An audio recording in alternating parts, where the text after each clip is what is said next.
The Champions League is back, and the last 16 promises to throw up some very surprising results. After a long 2-month wait, European football is finally back. The draw for the last 16 is a good one, with a lot of exciting fixtures and even matchups, and it definitely won't be easy for any team to advance to the quarterfinals. In this video, I'm going to give you a rundown of what to expect in every match, along with my predictions on who will advance to the next stage. And if you like this type of video, please leave a like and subscribe to the channel. So, without further ado, let's jump right in. Barcelona vs PSG is set to be one of the most exciting fixtures in the last 16. The clubs have faced themselves many times before. Most memorably, in their last game, Barcelona won 6-1 to overcome a 4-0 first leg defeat, with 3 goals in the last 5 minutes of the game. With Barcelona confirming they were interested in having Neymar back in the squad, and with the Brazilian supposedly signing a 4-year contract extension at PSG, the drama surrounding the two clubs has made this fixture a must-watch. Barcelona is on fantastic form going into this game, having not lost a single game in La Liga since November.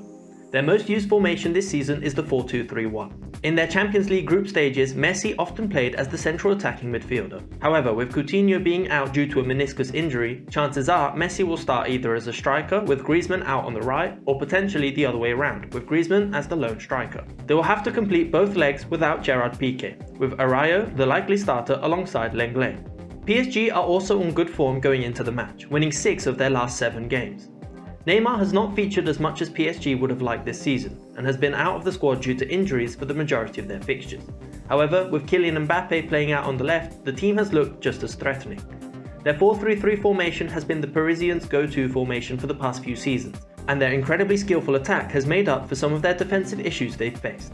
Their freshly appointed manager Mauricio Pochettino has not had long in charge of his team. However, having reached the Champions League final with Tottenham 2 seasons ago, he will definitely have some tricks up his sleeve. This fixture promises to be a very exciting game, and is incredibly difficult to call. However, given their recent form improving substantially from the start of the season, I'm leaning towards Barcelona advancing to the quarter-final. The lead up to this fixture has been perplexing, with the two agreeing on the fixture taking place in Budapest, given Germany's ban on any flights from countries with a mutated strain of the virus. Leipzig were able to clinch a second-place finish in the Champions League group stage at the expense of Manchester United, and are currently in second place in the Bundesliga. They have the best defensive record in the league, and they have proven to be a very difficult team to break down. However, at times their performances throughout the season have been lacking, with surprising losses against relegation-bound mates. Their 3-4-2-1 formation has proven to be very solid so far, and is the formation that pulled off big wins against Manchester United and PSG, and surprisingly the formation used by Graham Potter in Brighton's 1-0 win against Liverpool. Speaking of Liverpool, they are currently in their worst run of form under Jurgen Klopp. Losses against Brighton, Southampton, Burnley and Manchester City have sunken their title challenge hopes, and a top 4 finish seems to be their main objective. Their usually world-class attack has been inconsistent, and with their best midfielders being forced to play as centre-backs due to the extensive injury list, this is arguably the best time for Leipzig to play Liverpool.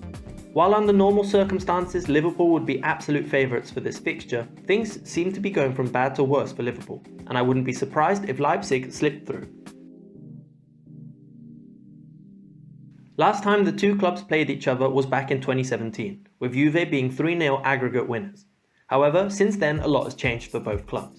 Porto have been pretty consistent this season, losing only 2 games so far this campaign. Conceição's hot-headedness is reflected in his team, with the players having a lot of energy and aggression, making them a very difficult team to play against. Their 4-4-2 has been solid. Pepe and Mbemba have a good partnership at the back, and their attack has looked incredibly dangerous thanks to the Iranian Taremi, with Porto having the most goals scored this season. Their attacks have come overwhelmingly down the right flank, and will look to expose any weaknesses in Juventus' left-back Danilo. Speaking of Juventus, for the first time in 10 years it looks like they won't be able to retain the Scudetto, with the 2 Milan clubs setting the pace for the Serie A. Their newly appointed manager Andrea Pirlo seems to be learning while on the job. One thing that is certain with Pirlo is that he's not afraid to switch it up, and while beginning his time at Juventus with the 4-3-3, he has now switched to a 4-4-2, and so we are likely to see a mirror matchup in this Champions League tie. Ronaldo has been as fantastic as ever, currently top scorer in the league. Their defence has been solid throughout, with Juventus having conceded the least amount of goals in the league so far, and with Juan Cuadrado being a surprisingly decent right-back under Andrea Pirlo. With both teams being incredibly solid at the back and dynamic up top, this fixture may be decided by a moment of individual genius. While I feel it will be a close fixture, I feel a repeat of the 2017 matches on the cards, and I have Juventus as the team going through to the quarter-final. Sevilla finished second in their group behind Chelsea, and domestically their team is getting better and better each season. They're currently in 4th place with the second best defensive record in the league, and they've only lost one of their previous 12 games, which was against the leaders Atletico Madrid. Their 4-3-3 has been solid at the back, and their striker Ineziri has been fantastic this season, netting 13 goals so far in La Liga, and with an XG of 6.9 he is certainly outperforming this season. Dortmund's season, on the other hand, has not set the world alight, currently in 6th place with only 2 wins from their last 6. One of the main issues they've faced this season has been their defence. Specifically, their defence from set pieces has caused them some issues. Even with the firepower of Erling Haaland and Jadon Sancho, Dortmund have struggled to get going under the caretaker manager Terzic. One of the first things he did was switch Dortmund to a settled 4-2-3-1 system, dispensing with Favre's ill-suited 3-in-defence setup. Dortmund also have been slow to get going during the match, with only 7 of their 39 goals coming in the first half of matches. It definitely won't be an easy game, and on paper the teams are evenly matched. However, Seville just seem to be more organised at the moment, and given the form the current 2 teams are in, I have Seville advancing to the next round. This tie should be very interesting. Last time the 2 clubs faced was in the group stage back in 2017, where Chelsea got the better of Atletico thanks to a late goal by Michy Batshuayi, sending Atletico down to the Europa League, which they later went on to win.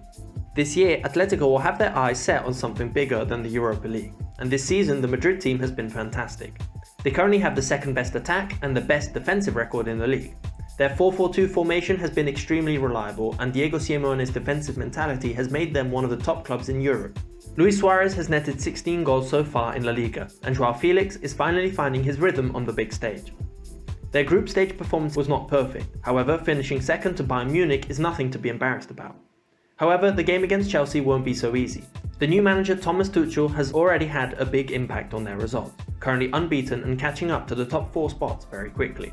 Tuchel's 3-4-3 system has given the Blues some much needed energy, and the return of Marcos Alonso is a surprising but welcome addition to the back line. However, many Chelsea players are still to get going, such as Timo Werner and Kai Havertz not being as reliable as what was first thought.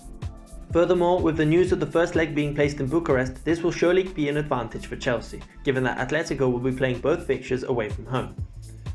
Personally, this is the game I'm most excited about, but I think Chelsea will struggle to break down the brick wall which is the Atletico defence, and with Thiago Silva almost certainly out for this fixture, Luis Suarez may be able to find some space between the centre-backs. For this reason, I think Atletico Madrid will advance to the next round, and are my outside favourites for a place in the final. While they were unbeaten in the group stage of the Champions League, Lazio's performances were not the most impressive, winning only 2 and drawing 4. However, in the Serie A, their performances tell a different story. They currently sit in 5th position after a recent very impressive run of results. Their 3-5-2 formation can be dangerous at times, and the striker Ciro Immobile will always be a threat and one of the top scorers in the league. Their midfield has arguably been their most impressive area on the pitch this season, with Milinkovic-Savic and Luis Alberto being excellent at regaining possession and starting the attacks. However, the Champions League is a different animal compared to the Serie A, and facing arguably one of the strongest sides in the history of the game. Under Hansi Flick, Bayern Munich look unstoppable. Their 4-2-3-1 has proven to be very difficult to play against, and their aggressive high-pressing football ensures they are able to retain possession high up on the pitch. Their striker Robert Lewandowski has netted an incredible 24 goals so far in the Bundesliga, and Bayern Munich have the best attacking record than any team in the top 5 leagues. The central defensive midfield partnership of Kimmich and Goretzka has been fantastic, and the fullbacks in Alphonso Davies and Pavard have been able to support attacks and defence consistently throughout the season. Although Lazio are currently on good form, I feel the disparity in quality between the two sides will be too much to handle for Simone Inzaghi, and I think Bayern Munich will book their place in the quarter-finals. Atalanta's rise into European football has been incredible. From a mid-table team, in just 3 seasons they've become a commonplace team in the Champions League. Their second place finish over Ajax in the group stages was a surprise to many, beating Liverpool at Anfield a highlight of their group stage performance. In the league, however, they've had a pretty inconsistent run of form. At times, Gasperini's 3-4-2-1 has looked unstoppable, even beating leaders AC Milan 3-0. However, since then their form has dipped and have lacked concentration at times, such as their 3-0 draw from 3-0 up against Torino. The loss of Gomez to Sevilla is a big one. However, with Ilicic back to his best and Muriel scoring consistently, Atalanta could give Real Madrid a run for their money. Speaking of which, Real Madrid have looked shaky this season, only just squeezing through the group stage of the Champions League. Their aging squad is in some dire need of some fresh legs. With Vinicius Jr. not having any substantial impact so far, and with big signings such as Eden Hazard seemingly forever injured, their recent transfer windows have not been as successful as what was hoped. They're currently on a good run of form as of late, losing only one game in their previous 12. However, the loss of Sergio Ramos is a big one, and a big boost to Atalanta's chances of going through, and I generally think Atalanta stand a chance in this fixture. Their attack has caused a lot of issues for defences this season, and with Ramos being out, I think Ilicic will find a way to expose the back line, taking them into the quarterfinals. On their day, Mönchengladbach can play some fantastic football. During the group stages, they secured big wins against Shakhtar and only narrowly missing out on the full 3 points against Inter and Real Madrid. Their performances in the Bundesliga have been hit and miss, currently 7th place with only 8 wins out of 20. However, they have had some impressive results, including a 3-2 win over the European champions Bayern Munich. While their attack is up there with the top teams in Germany, with Stindl being fantastic as the centre attacking mid, their defence leaves a lot to be desired, and when coming up against Pep Guardiola's Manchester City, this may be too much for Marco Rose. Man City are on fantastic form, now with 10 wins in a row in the Premier League. Their shaky start to the season is but a distant memory, and the partnership between Stones and Diaz has been one of the surprises of the season. Their lack of a centre forward has not slowed them down at all. Phil Foden has carved his way into the team, and going forward they've looked unstoppable, with a highlight being their 4-1 thrashing of Liverpool in their last game out.